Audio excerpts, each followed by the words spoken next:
High views. ఓ ప్రమాదం, ఓ మరణం, 100 అనుమానాలు. లాస్ట్ నందిత సికింద్రాబాద్ దగ్గర కంటోన్మెంట్ ఎమ్మెల్యే. నిన్న ఆమె ప్రమాదం ఎలా జరిగింది ఏంటివని మాట్లాడుకున్నాం. ఈరోజు ఆమె యొక్క పిఏ ఆకాష్ స్పృహలోకి వచ్చాడు. మేజిస్ట్రేట్ ముందు తన వాంగ్మూలం ఇచ్చున్నాడు. ఏమని? ఒకటే మాట, అసలు ఏం జరిగిందో ఏంటో అసలు నాకు ఏం గుర్తు రావట్లే.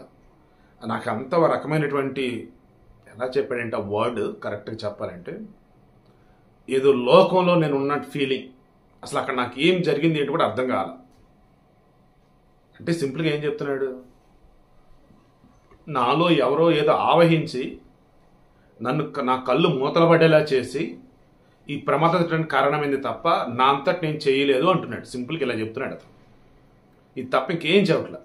నాకు అసలు ఏమీ తెలియదు, ప్రమాదానికి కారణం నేను కాదు, డ్రైవింగ్ చేస్తున్న నేనే, అసలు ఆ క్షణంలో ఏం జరిగింది అంటే కూడా నాకు అర్థం కావట్లేదు అన్నాడు. ఎలా అర్థమైంది? 100 కిలోమీటర్ స్పీడ్తో ఉన్నారు. ఎర్లీ మార్నింగ్ 5 గంటల 15 నిమిషాలు. ఏమాత్రం నిద్ర వచ్చిన 100 కిలోమీటర్ స్పీడ్తో అవుటర్ రింగ్ రోడ్డు మీద వెళ్తున్నప్పుడు ముందు ఒక tipper element, not tipper, just like tipper లాంటిది, ఎందుకంటే రెడీ మిక్స్ లోడ్ లాంటిది. నేను ఆల్రెడీ బీఆర్ఎస్ పార్టీలో కీలకమైనటువంటి కొంతమంది కూడా ఫోన్ చేసి అడుగున్నాను. నేను మొత్తం చెక్ చేస్తున్నా. ముందు అనుమానాలకి అసలు కారణం ఏంటి అన్నప్పుడు ఫస్ట్ ఒక ఆమె నియోజకవర్గం ఒక అతను వాళ్ళ ఇంటికి ముందు రోజు వెళ్ళాడు. అంటే మొన్న ఈవినింగ్ వరకు ఉన్నారట. ఆయన అసలు మేడంకి హెల్త్ బాగాలేదే, రెస్ట్ తీసుకుంటుంది అని అతను కూర్చోబెట్టారు తప్ప మేడం రాదు అన్నట్టుగా చెప్తే ఇంకా అతను వెయిట్ చేసి వెళ్ళిపోయాడు. సో అతను చెప్పింది నిన్నల్లా మేడంకి బాగాలేదు, ఇప్పుడు ఎక్కడి నుంచో వస్తుందనటం ఏంటి అని అన్నాడు.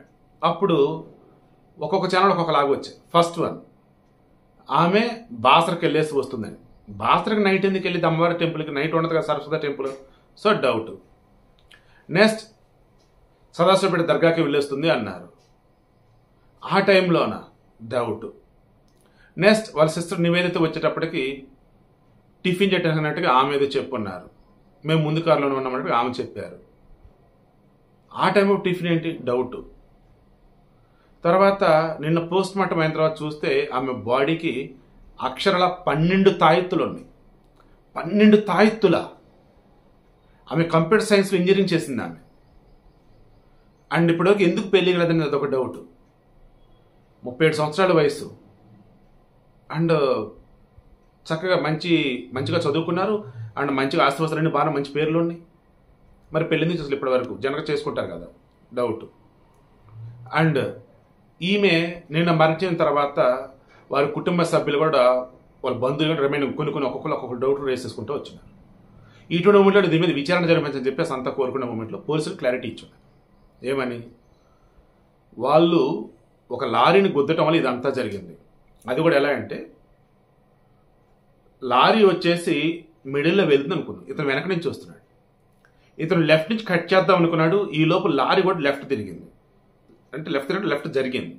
ఆ చిన్న స్పేస్లో ఇతను వెళ్ళే మూమెంట్లోనే ఆ లారీ వెనకపాటు తగిలి ఇమీడియట్గా ఇది ఇంకా కంట్రోల్ తప్పేసి పక్కన రైలింగ్ని గుద్దుకుంది. ఇది క్లారిటీ ఇప్పుడే.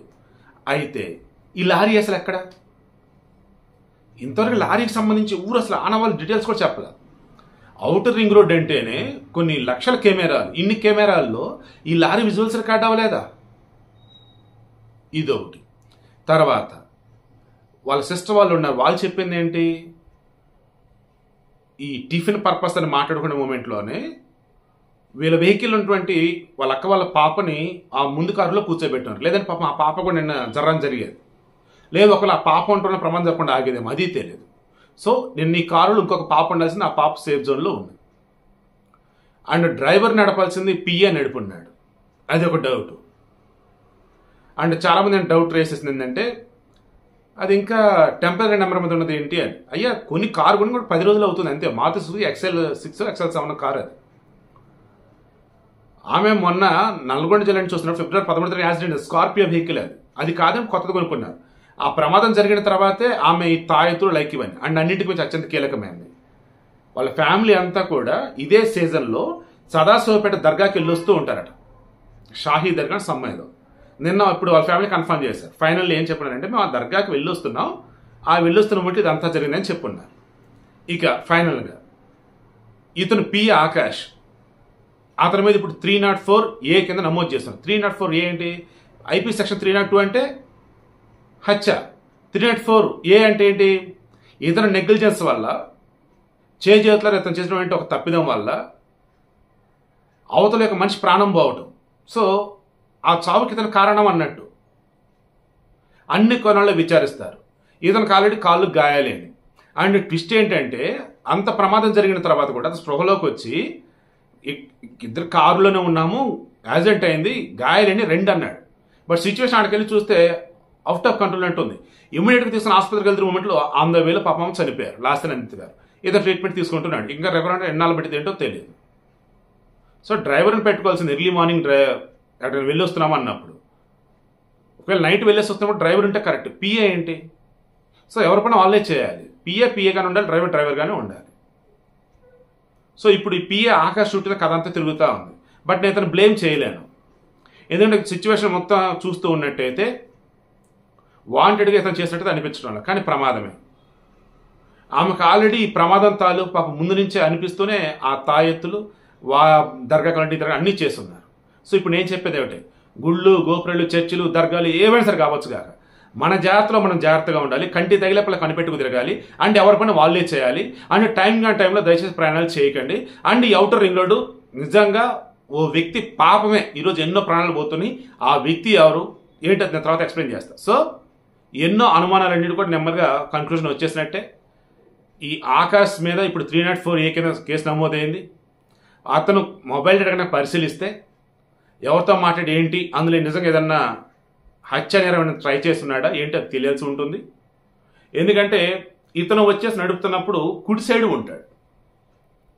వెనకాల లాస్ట్ అనేది వచ్చేసి సీట్ బెల్ట్ పెట్టుకోదని మనం మాట్లాడుతున్నాం. పెట్టుకొని కూడా ఉండొచ్చు అన్నట్టు మాట్లాడుతున్నాం. బట్ పెట్టుకోలేదని నాకు అనిపిస్తుంది. సో వెనకాల ఉన్నారు, ఆ పెట్టుకోలే ఒక్కతే ఉన్నారు. ఈ కారుని లెఫ్ట్ సైడ్ కనుక వెళ్ళి రైలింగ్ని కొట్టినా, ముందు ఏదైనా కొట్టుకుని అలా ఇదే అయినా 100 కిలోమీటర్ స్పీడ్తో మూమెంట్లో అంత కాన్షియస్లో ఉండి అంత ప్లానింగ్తో చంపాలని ఎవడో ట్రై చేయడం తేడా పడితే వస్తున్న విషయం తెలుసు.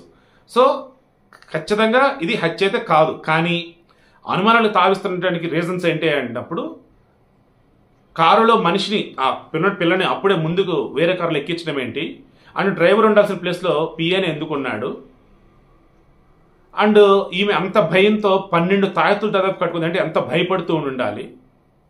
ఈ భయపడుతున్న మూమెంట్లోని ఇద్దరి మధ్య కన్వర్షన్ వస్తూ ఆ భయంలో ఇతను ఏదైనా చేశాడా అనకూడదు. కానీ ఇది ఒక్కటి పాయింట్ మాత్రం అతను చెప్తున్నా కానీ నేను మనం మాట్లాడుకున్నట్టు కానీ నిజంగా అక్కడ అసలు జరిగిందా? అరుంధతి సినిమాలో కూడా చెప్తున్నట్టు అసలు ఏం జరిగినట్టు నాకు తెలియలేదు, అక్షరం జరిగింది అన్నట్టు ఇతను కూడా అలాగే చెప్తున్నాడు. అసలు దర్గా నుంచి వస్తున్నారు, తాయెత్తులు ఉన్నాయి, అండ్ ఇతను వచ్చేసేమో నేను అంత కరెక్ట్గానే ఉన్నాను, బట్ ఆ క్షణం ఏమైనా అసలు ఇప్పటికీ అర్థం కావట్లేదు అంటూ ఉన్నాడు. సమగ్ర విచారణ జరగాలి. ఇతని మీద నవ్వునటువంటి కేసు అనేది ఏదైతే ఉందో చాలా పెద్ద కేసే. ఇది కనుక ప్రూవ్ అయితే 10 సంవత్సరాలు జైలు శిక్ష పడింది, యావజ్జీవ శిక్ష కూడా పడే అవకాశం ఉండొచ్చు. సో అతను పూర్తిగా రికవర్ అయిన తర్వాత మరిన్ని విషయాలు అయితే తెలుస్తాయి. సో ఈ కేసు సంబంధించి నాకు తెలిసి నిన్న జరిగిన ప్రమాదానికి సంబంధించి ఇంకా మనకు బయటపడాల్సింది ఆ టిప్పర్ ఏదైతే ఉందో అది బయటపడాలి. ఈ విజువల్స్ ప్రమాదానికి ముందు కానీ ప్రమాదం జరిగిన తర్వాత కానీ ఏ వెహికల్ వెళ్ళింది అంటే సీసీటీవీలో కనపడింది. అది ఒక్కసారి కానీ పట్టుకుంటే ఆ టిప్పర్ని పట్టుకుంటే అన్ని విషయాలు బయటకు వచ్చేస్తాయి.